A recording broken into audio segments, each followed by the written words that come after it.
Tema ang pagbuwag ng samahan dahil sa interes at mga linta sa paligid. Akala nyo ba tapos na? Hindi lahat ng nakangiti sa camera magkapatid pagtalikod. Real talk lang tayo,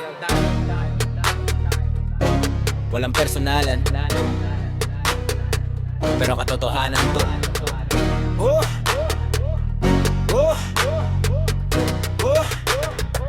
Dati-rate, hayaan mo sila.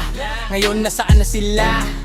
Yung mga kasama sa hirap, bakit biglang nawala? Nung ang milyon-milyon ay nasa lamesa na nakalatag, doon na nagsimulang manginig ang mga matatag. Ang samahan na binuo sa pangarap at pagod, sinira ng mga taong ang gusto lang ay humahod. Pera-pera na lang ba ang basehan ng samahan? Bakit ang dulo ng kanta laging sa korte ang hantungan? Ginamit nyo ang plan, ginamit nyo ang boses para mapuno ang bulsa. Ilang beses nyo ni-reproches. Sabi ng iba kapag ikaw ay nakilala, dikit sa'yo ang lahat, kala mo ay pamilya. Pero pag ang pakinabang ay unti-unti nang naubos, ang patid mong tinuring ikaw ang unang itatapos. Wala kang pakinabang sa mata ng nakinabang, pagkatapos makilabang basura ka na lang sa kangkungan.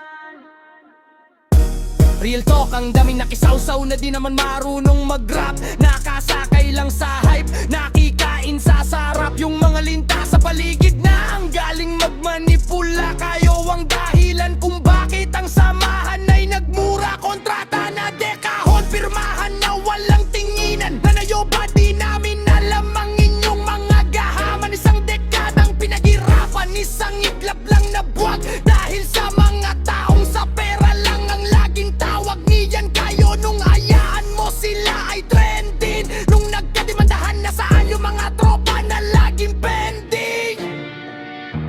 Hindi to kanta para lang sumikat,